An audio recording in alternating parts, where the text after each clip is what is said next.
Growing up, you probably thought I was a Huxtable. Middle class crib, 2 rents, so indestructible. Not every picture is always what it seems. It's all a different story when you look behind the scenes. Everyone thought I had the perfect life, but my story comes with a little bit of strife. I was the fresh princess and didn't know it. Had all what I needed, but never what I wanted. Yo, cut the chitter chatter, Miss J. Mind you, as much as I wanted to set up and have lighting done, have my makeup look like a certain kind of way, this is just regular me. This is when G Butter is turned down. But anyways, so I seen y'all made a post about we want to know people's Wu-Tang story. So this is my Wu-Tang story. Again, I thought I was gonna have it lit. I was like, nah, let me just do it now. Oh yeah, that's Prodigy on my shirt. I made this. And it's kind of ties into my Wu-Tang story too. So anyways, alright, so fine. I'm like 9 years old. My brother's playing 36 Chambers. I'm just listening to it like, yo, this is crazy. Especially this skit. Because I'm not going to get it word for word, but it was Method Man in the Fortress skit, and that's all I'm going to say. It stuck with me forever. I thought it was the funniest thing I ever heard. It's like you're going to sew somebody's asshole shut. What? To keep feeding them? Damn, what you do to this dude? So fast forward, right, Bond? I have this dream that a tsunami comes to my hometown. And I've told the story so many times on the internet. But I just like a tsunami could never come here. Like, it's a valley.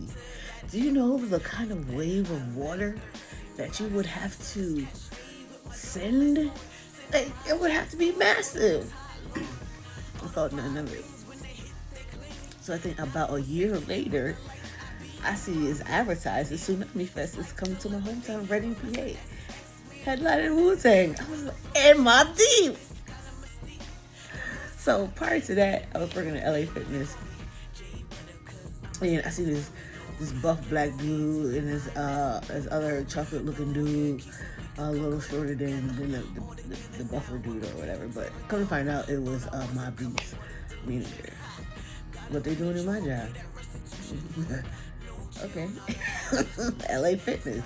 One thing I love is that I hoop, so I could talk to anybody. I was on the court shooting around. I found out he was a ninja. They was performing normally. I know when people was coming to town. I did not know this. But I got the invite. I went there. I got on stage, took this picture of Prodigy, turned it into a shirt. And that's all she wrote. All right. So, but back to what I was saying, like, it was Mobb Deep. It was all these other rock bands, but it was Mobb Deep and Wu-Tang in my hometown at the Santander. So just like this, I ain't had to pay to go to this. I ain't had to pay to go to that neither. I was in there like somewhere backstage. Was in there with Method Man.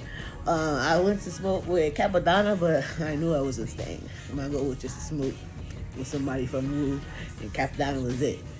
And then my job was done. Time to get up out of here, okay?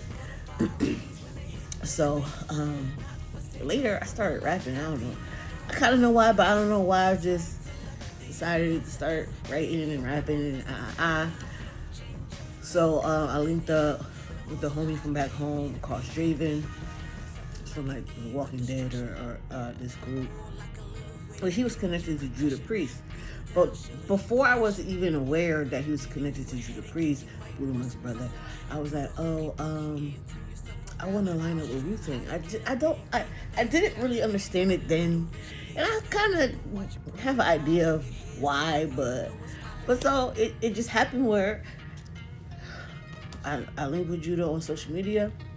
At least I sent him some music and some of the work I did, because I'm a graphic designer and a photographer. If you have not figured that out yet, and MC, and he put me on one of the shows on the tour, and then like a week later, I'll put you on a couple more shows. Then it was like, if you make it to the joint, you on all the shows. So I'm on a tour. Mind you, I only been rapping for about a year.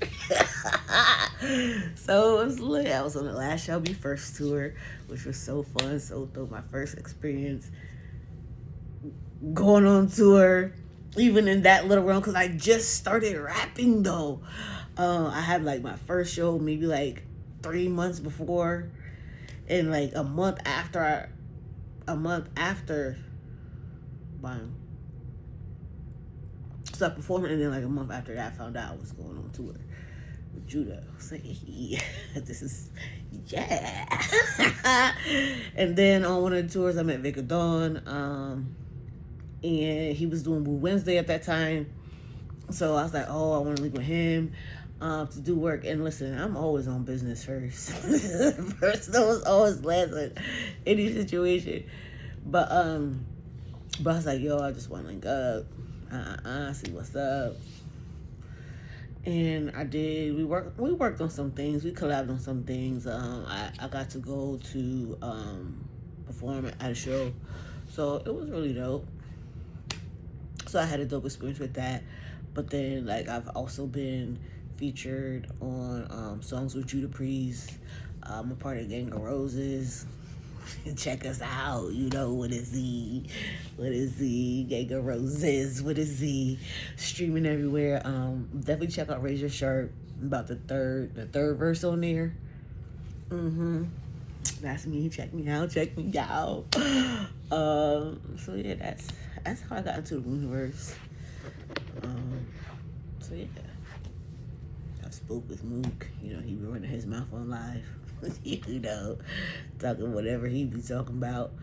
So you'll know. And there are some dope things that I would have loved to, or I still would love to create in the universe, but we'll have to talk with those things in person. You know, if I did my whole setup spiel, I'll have diagrams and pictures and slides and stuff.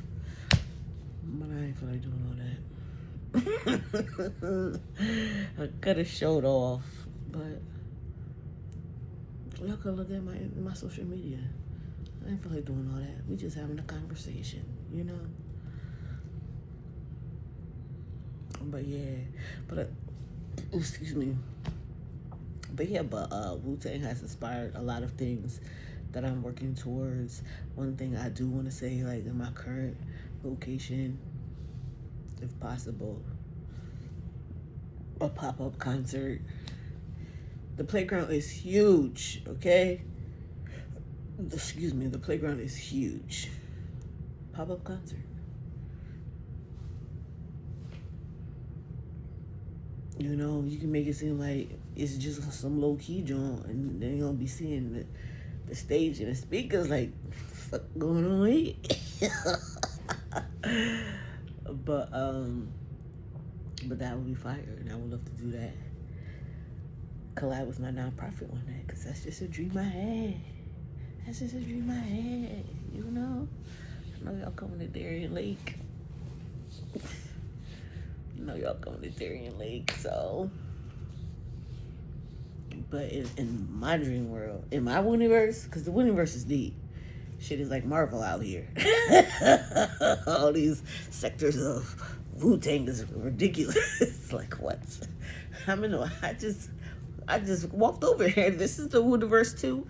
Y'all created something massive. It's crazy. But back to the situation. My dream is first weekend in August would be dope. You know, or something like that. Maybe a Friday going into a Saturday, or maybe like a Saturday night pop-up joint. Saturday night would be kind of fire. Around 8ish, just pop up on their ass. You know, something dope for the community. You know, something for the kids, because Wu-Tang is for the children. It really is. So yeah, that's my Wu-Tang story, man. I'm not gonna hold y'all too much longer. 10 minutes is a lot. Hopefully by the time you get to this point, maybe it's 6. Who knows? Thanks for tuning in. And again, I'm Jay Buddell.